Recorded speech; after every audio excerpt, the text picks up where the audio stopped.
Bem-vindo ao Mundo Livre. Hoje nós vamos falar sobre a briga entre Holanda e Turquia. Os holandeses subiram nos tamancos contra o presidente turco. Ou será que foi o contrário, o presidente turco que subiu nos tamancos contra os holandeses? Quem vai ajudar a explicar isso é Vilma Grzinski, que está falando com a gente por Skype da Europa. Vilma, tudo começou, quer dizer, esse bate-boca aí entre governo holandês e governo turco, começou porque alguns ministros turcos foram barrados ao tentar entrar na Holanda para participar de comícios que fazem parte da campanha pelo referendo constitucional que a Turquia vai realizar. Quem tem razão nessa história, ou se é que dá para dizer que alguém tem razão nessa briga? Bom, em qualquer história eu vou ficar 100% a favor da Holanda, isso não tenha nenhuma dúvida. Acho que é a posição minimamente civilizada. Só para avançar um pouco no seu resumo, vai ter o plebiscito na Turquia, dia 16 de abril, um plebiscito muito importante, e existem 5 milhões de pessoas de origem turca vivendo na Europa. Então, o Erdogan e seus ministros queriam fazer é ir lá fazer comício no país dos outros. Em princípio, já não é uma coisa muito boa, né? Você vai lá e faz comício. Por quê? Porque a Turquia considera qualquer pessoa de origem turca como que tem a cidadania turca, é um cidadão turco.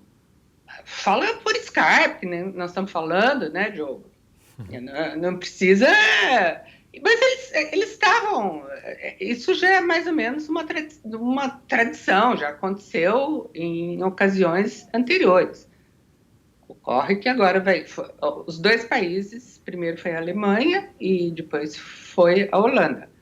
Ambos igualmente insultados com o maior das ofensas que pode existir, que foram chamados de nazistas. É um absurdo, uma falta total de compostura e implica num problema também. Depois você chama alguém de nazista, o que mais você vai falar? Agora ele está acusando a Holanda de terrorismo de Estado. Depois você já chamou de nazista, tudo mais o que você disser vai ser menos, vai estar abaixo desse nível. O Erdogan, evidentemente, não é bobo, né? Ele sabe, ele não quer ganhar o debate do bom senso, da lógica, ele está falando para a plateia, para o público doméstico. E quanto mais faz acusações absurdas, e apela para um não é nem ultra, mas hipernacionalismo ali, misturado com religião, uma mistura miserável essa, porque os problemas que pode criar estão aí. Mas ele sabe também, Diogo, que os países europeus, a gente não deseja que isso aconteça de jeito nenhum, vai fazer isso com o Trump, né?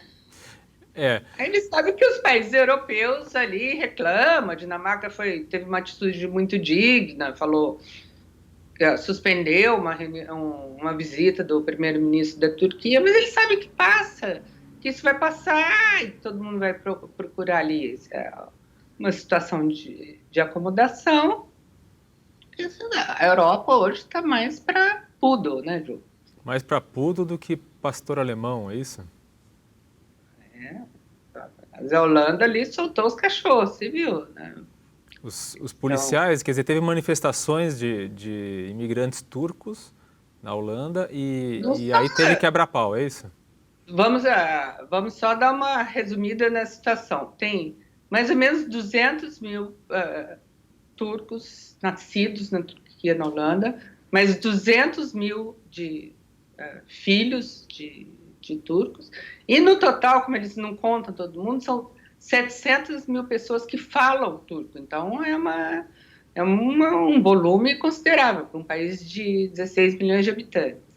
E essas manifestações escaparam ao controle.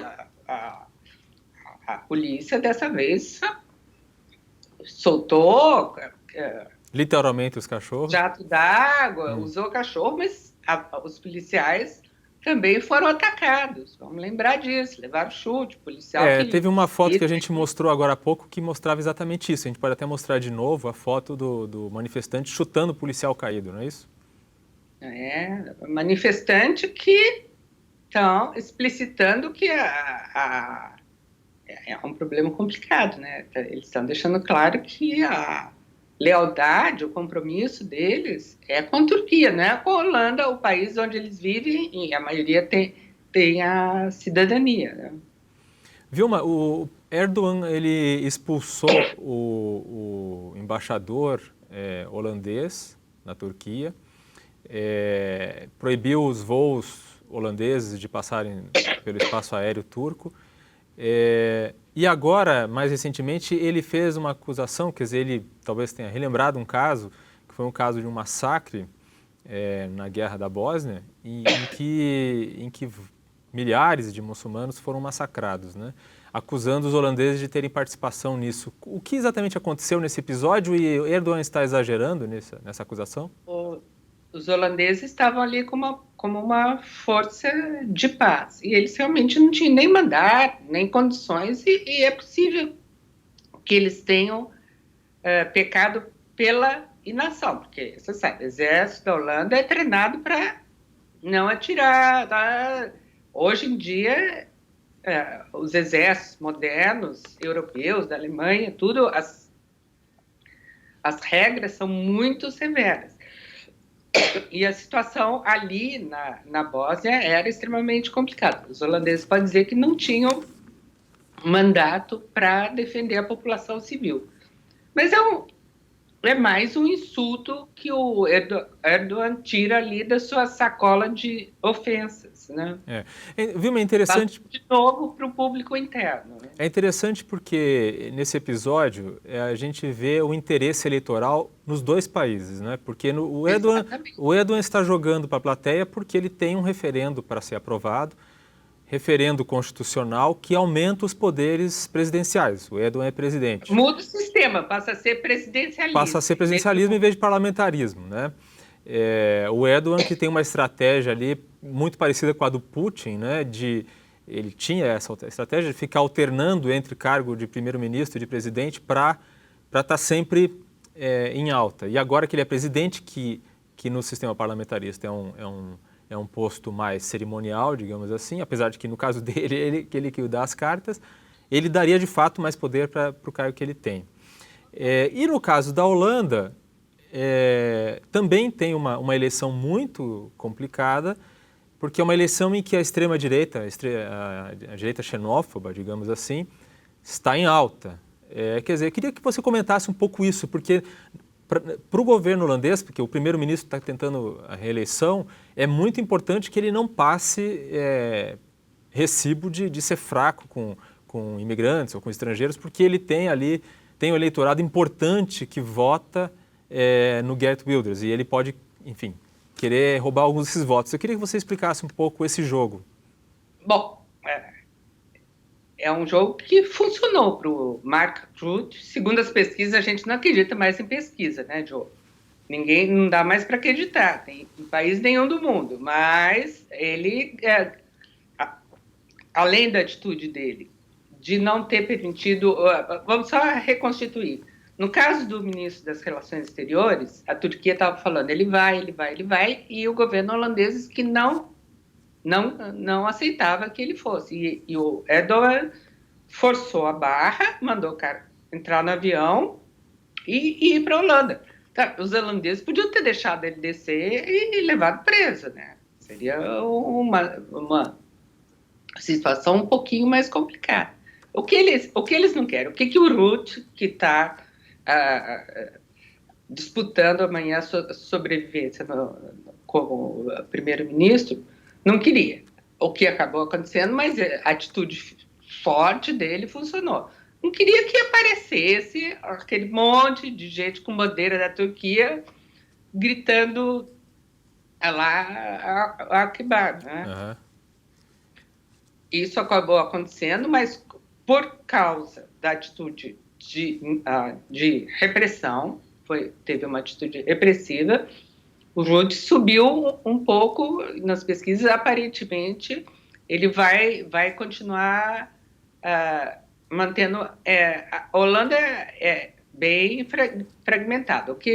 Qual era o partido em ascensão que poderia ser o mais votado? Não significa que conseguisse fazer governo, é a do Geert Wilders, que não é xenófobo, ele é contra os muçulmanos. Atenção, ele começou originalmente como contra os abusos praticados contra mulheres, homossexuais. Hoje, ele é contra os muçulmanos, baseado no argumento de que o Islã, a religião muçulmana, é incompatível com a democracia, com os direitos fundamentais que são que num país como a Holanda são imensamente respeitados. Essa atitude dele é contraditória, porque você satanizar uma religião inteira é contra o pensamento mais tolerante possível, o próprio pensamento democrático, né? Foi um país conhecido, né, pelas tulipas e pela liberalidade. Inclusive, há décadas e décadas que gerações de jovens de outros países vão para a Holanda só para poder fumar maconha legalmente. Depois que comprar tamancos de souvenir, né, Vilma? Depois que apareceu o celular com câmera, também eles tiram fotografia deles fumando maconha legalmente. Agora, você também pode ir para o Uruguai fazer papel de bobo. Então, agora você tem duas chances. Mas pode ir para o Colorado, nos Estados Unidos também. A questão o Wilders ganhou um argumento a favor dele, embora ele esteja perdendo o lugar nas pesquisas. Quando ele diz que o Islã é incompatível com a democracia, e cidadãos holandeses que colocam o seu compromisso com o país original por motivos religiosos, eles estão, de certa forma, endossando isso. E a situação na Turquia, a maior tragédia de todas, é que a Turquia era o país que mais tinha condições de desmentir isso, de comprovar que um país de maioria, absoluta, de muçulmanos podia ser democrático, podia entrar para a União Europeia, podia conviver com todas as diferenças que é o que se espera dos países avançados hoje, e a Turquia está retrocedendo. Com a Turquia, com uma grande população fiel ainda à origem da Turquia moderna, que foi criada sobre princípios seculares, não religiosos, até muitas vezes excessivos, e que abusaram do direito das pessoas de seguir a sua religião como quiserem. Mas a tragédia hoje é que a Turquia está retrocedendo, andando para trás, se transformando naquilo que os próprios turcos tinham orgulho de não ser, quer dizer, eles, devido às diferenças culturais, diferenças étnicas, eles olhavam para os países árabes e falavam, olha, ditaduras, ou quando não é ditadura, é uma baderna, desmancha o Estado, e nós não, nós podemos ser muçulmanos, democráticos, e progredir economicamente. A Turquia teve uma fase muito grande de avanços econômicos, mais ou menos paralelamente ao que aconteceu no Brasil, mas hoje, infelizmente, a gente vê tudo isso voltar para trás. Quer dizer, se ganha a reforma que o Erdogan está propondo no referendo, de certa forma, a Turquia comprova a tese do Geert Wilders de que o Islã é incompatível com os valores democráticos. É mais ou menos isso que você está dizendo? Um resumo Simplista. altamente simplificado. Sim. E, Vilma, quem é o prefeito de Roterdã que soltou os cachorros? Muito interessante. Ele é o Ahmed Abu Talib, com esse nome, né? Dá para Já imaginar. vai para os Estados Unidos e já vai para a salinha no aeroporto, né? Ele é descendente de marroquinos? Ele é marroquino, ele Marroquino. nasceu no Marrocos, foi já adolescente para a Holanda e ele tem uma atitude assim que seria quase tão boa demais para ser verdade, mas ele está confirmando isso. Ele já falou, olha, os, os, os holandeses de origem qual for, que não tiverem satisfeitos aqui na Holanda, que vão embora. Ele usou uma expressão um pouco mais forte do que ir embora, viu, Diogo? Ele soltou os cachorros e autorizou, porque você sabe, na Holanda, historicamente, as cidades, os burgos, né, tinha um altíssimo nível de autonomia. Ele autorizou o uso de arma de fogo, se fosse preciso, contra a ministra da Família. A ministra da Família foi a que veio por terra contra os guarda-costas. Ela estava com 12 guarda-costas. A ministra da Família da Turquia. A ministra da Família estava na Alemanha e foi por carro. Tinha combinado que ia fazer um evento fechado, não seguiu o combinado. Por isso que o prefeito Abu Talib aprovou que ela fosse até Roterdã, que tem um grande número de pessoas de ascendência turca. Eles não cumpriram o combinado e tentaram forçar a barra. Foi quando ele soltou a polícia, canhão d'água, cachorro, para não deixar ela entrar no consulado. Se ela entrasse no consulado, ela estaria em território turco. E houve ali um impasse, ela ficou dentro do carro durante bastante tempo, e quando finalmente desistiu, ela... Nossa, Diogo, ministra da Família falou cada coisa que não se fala em casa de família, não. Vilma, o que faz uma ministra da Família turca? Basicamente, incentiva os turcos a se casar e a ter filhos, porque existe uma política oficial de aumentar a população, que, como é natural, todo mundo vai... As populações urbanas, com maior índice de educação, diminui o número de filhos. Então, basicamente, a ministra da Família quer que os turcos tenham famílias bem grandes, no mínimo 3 filhos. Tem incentivos, você ganha...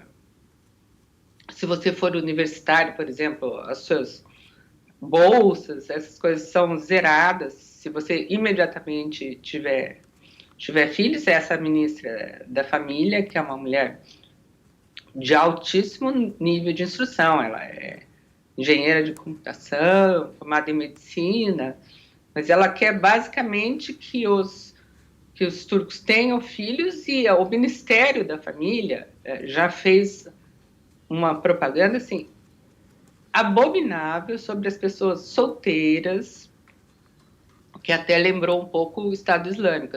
Eram silhuetas de pessoas, silhuetas em preto, né? Pessoas sem cabeça, levando a cabeça numa sacola. Vou te falar. Cada uma, não? Olha...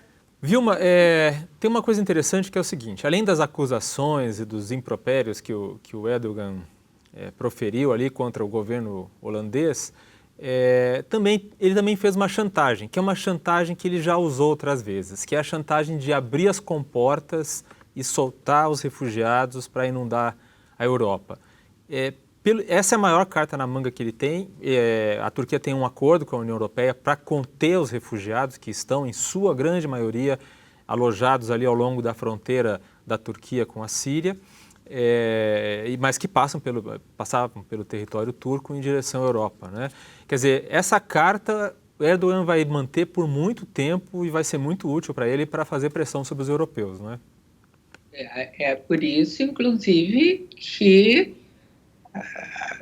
os europeus tenderão, apesar das reações muito dignas que tiveram a Angela Merkel, o Mark Rutte, todos, e de um grande apoio que eles receberam de outros países da União Europeia, essa bomba humana que o Erdogan pode manipular, que são entre 2,5 milhões e 3 milhões de refugiados, na maioria sírios, vivendo na Turquia. Se ele de novo solta, abre as comportas, vai ter de novo uma crise em alta escala, uma crise de imigração em massa. Então, essa arma ele tem, e é por isso que ele sabe que os europeus têm essa reação, protestam, mas que tem que manter esse acordo. Isso é hoje o ponto vital das relações da Europa, da União Europeia, dos países da União Europeia com a Turquia. Com a Turquia. Vilma, muito obrigado pelos comentários aí direto da Europa. Este foi o Mundo Livre, toda terça-feira em TV já. Até breve.